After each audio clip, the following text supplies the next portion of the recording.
now, dear friends, I would also like to note that, as it was said, the first time in the European Political Community Summit format, we are joined by Prime Minister Mark Carney. Dear Prime Minister, please, the floor is yours. Thank you very much, Prime Minister Pashinyan, for that introduction. I'd like to thank you and President Costa for the very kind invitation to this summit and your leadership at this pivotal time for Europe and the world. Et je tiens à saluer le président Macron pour son initiative visant à créer cette rencontre. Comme en témoigne l'agenda aujourd'hui, sa vision, votre vision, ta vision, c'est une fois de plus révélé prémonitoire. I join others in saluting the progress that's been made on peace between Armenia and Azerbaijan, and I welcome the presence of President Aliyev. I'd like to say thank you again for the invitation. I do think that it is fitting that Canada is the first non-European country to join this forum, as we are the most European of non-European countries. We share a triple alignment of history, of values, and trust. Our histories are deeply intertwined. I'll refer back to the water analogy that we just witnessed with the opening ceremony, but it's personified by tens of millions of Canadians of European descent, including more than 60,000 Armenians. Our shared values are born of that common history: freedom, rule of law, democracy, pluralism. And these values shape our relationships, determine our priorities, and point to our common future. Canada has consistently stood up for these values, including in recent years. From our membership of the Coalition of the Willing as one of the largest per capita contributors to Ukraine, to our leadership of the NATO Brigade in Latvia, our intensifying cooperation with the Nordic countries, UK and Germany, on Arctic security, and our role as the only non-European participant in the European mission in Armenia. We're demonstrating not just the strength of our values in defending the rules-based international order, as you rightly mentioned, Antonio, but also the value of our strength.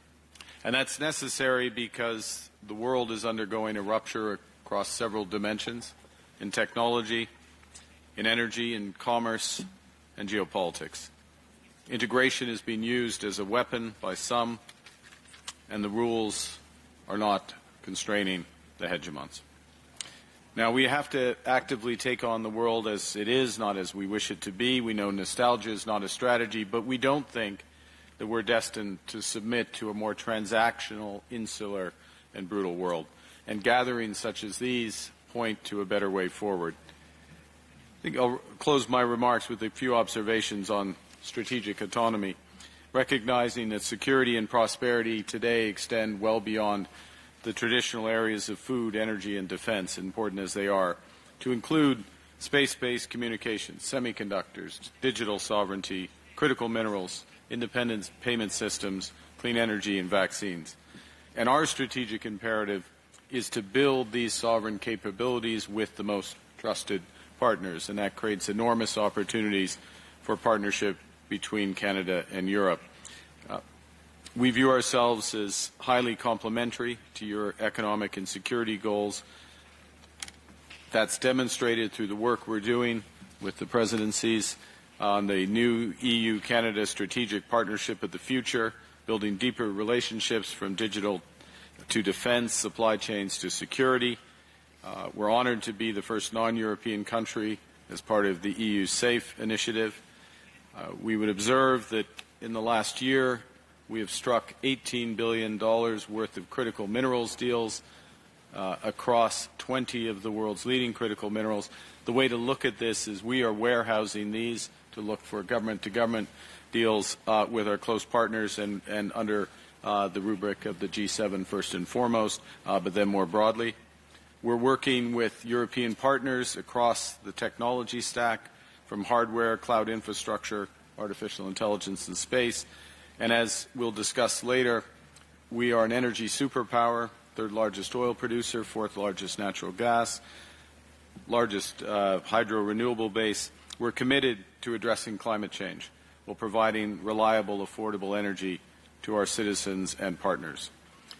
In closing, we're here because of your invitation. Again, thank you for that. But we're here because of the moral and security imperatives of our cooperation in the Caucasus, in the Baltics, in Ukraine, across Europe, and also because of the immense potential for our partnerships to build a better, more prosperous, sustainable, and just world for our citizens. And I'll close with this. It's my strong personal view that as the international order will be rebuilt, but it will be rebuilt out of Europe. And so I'm very appreciative of the symbolism of this invitation. Thank you.